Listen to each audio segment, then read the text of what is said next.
Your emotional strength always comes through no matter what character you're playing. Can you tell me about the emotional strength of this character that you have in Widows?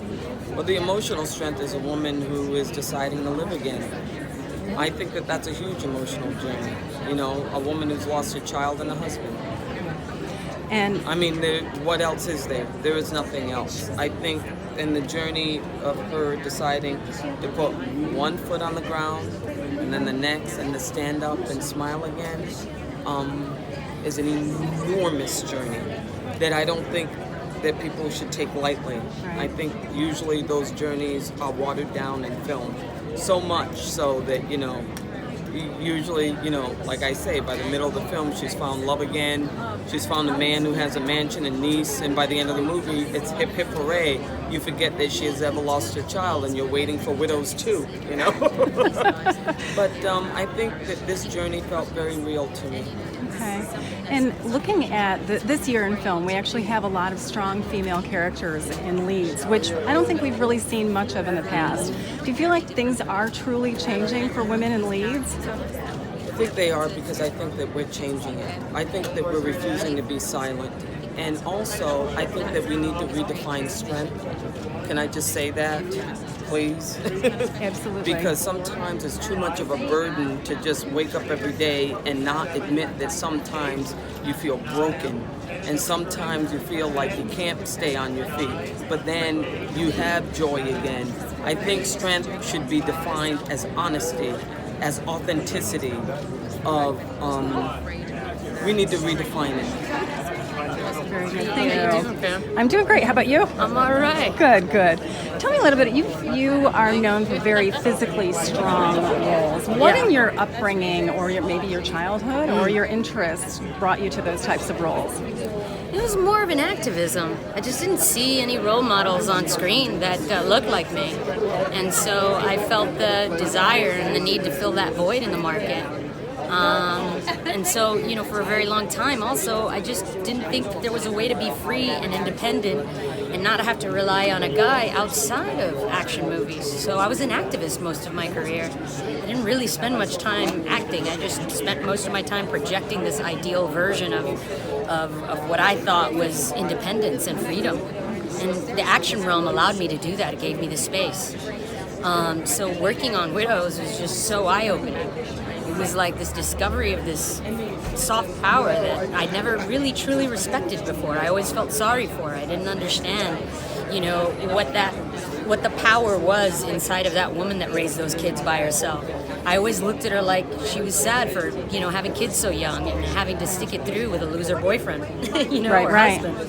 And, working with McQueen just allowed me to understand that feminine power and realize that it was a lot more beautiful and a lot more powerful than I ever gave it credit for. Okay. I guess I spent most of my time just pounding my chest like the boys, Right, trying to fit in and stay up there with them. Yeah. Do you feel like this role changed you as a person in any way? Oh, for sure, definitely. And there was some transformative power to it. I mean, I didn't really feel like I'd actually been challenged as an actress for 16 years since I did Girl Fight. Okay. And so for me, it was like just a beautiful, eye-opening experience to see this feminine thing that I didn't understand and finally get to capture it and study it and evolve with it. Right, very good. Thank you very much. Yeah. It's a great job with representation. Hi, I'm Pam Powell with the Daily Journal. It's nice to meet you.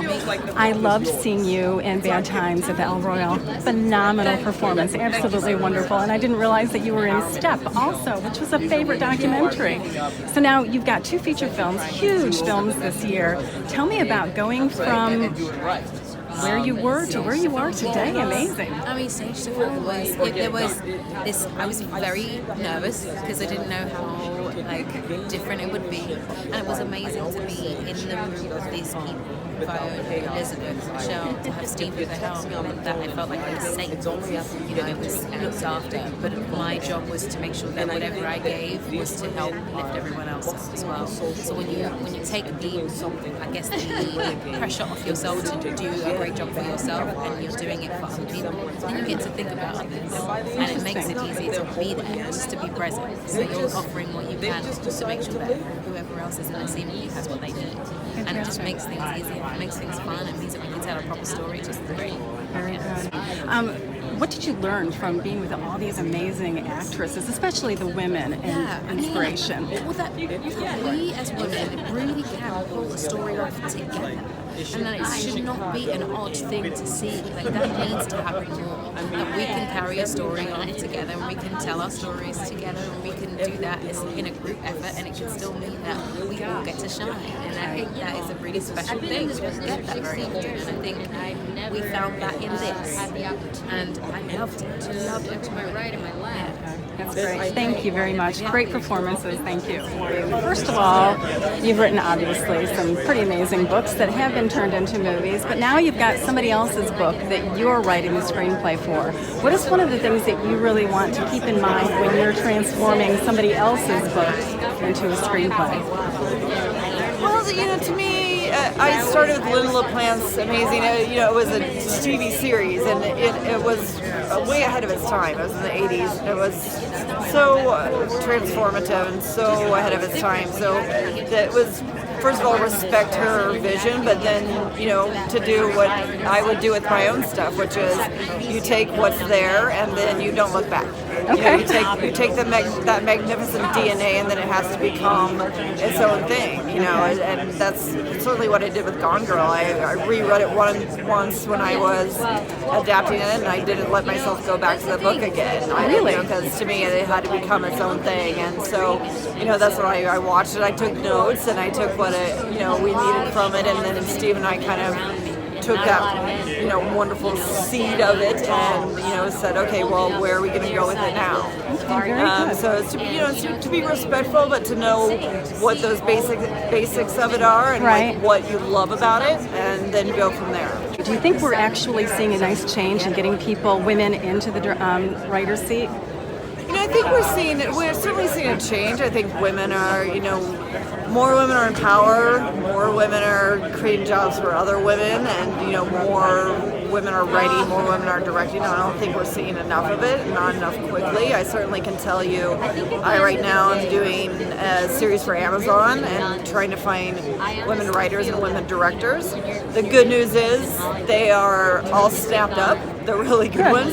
The bad news is that means there aren't enough of them because they're all snapped up. Right. That doesn't happen when you're looking around for male directors. Right. There's plenty of male directors to go around. So that we need to create more of those. I think that's in the pipeline. Those jobs are being created, and more women are in the pipeline. But yeah, it's still a problem. Yeah, and more that needs to happen. Very good. Thank you very much. I appreciate it. Sure.